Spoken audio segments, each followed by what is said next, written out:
एक महात्मा जी मरे तो अपने चेला से कह गए, सुनो हम तो मर रहे पर तुम बिल्ली ना पालियो। और मर गए। चेला बड़ा परेशान, बोले बिल्ली क्यों ना पाले? तो दूसरे महात्मा से बोले, महाराज हमारे गुरुजी कह गए कि बिल्ली मत पालना। इसका अर्थ समझ में नहीं आया। दूसरे महात्मा बोले, हम तुम्हारे महात्मा जी के, तुम्हारे गुरुजी के मित्र थे, हमें कहानी पता है। बोले क्या? बोले दरअसल तुम्हारे गुरुजी जहां झोपड़ी में रहते तो वहां चूहा ज्यादा थे, हर बार कपड़ा काट जाए चूहा, लंगोट।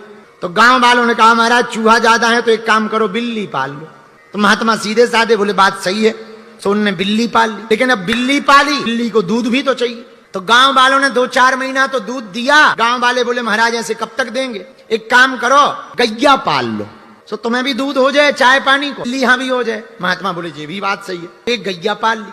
अब गैया के चारे ही में दिन भर निकल जाए। अब गांव वालों ने 2-4 महीना तो चारे की सेवा कर दी, भूसा की सेवा। अब गांव वाले बोले, महाराज ऐसे हम कब तक देंगे, एक काम करो पूरे गांव की तरफ से 5 एकड़ जमीन ले। महात्मा बोले, ये भी बात सही है।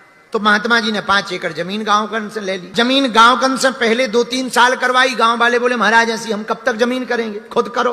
तो महात्मा बोले कि कोई खोजो। तो गांव में एक विधवा औरत थी। कहा कि महाराज इसका कोई नहीं है, इसे हम भैंस या गैया के लिए रख देते हैं, ये कम से कम चारा दानी करती रहेगी, दुहती रहेगी। महात्मा बोले, ये बात सही है। तो पहले तो वो गैया की सेवा करत रही, धीरे धीरे महाराज जी की सेवा करने लगी।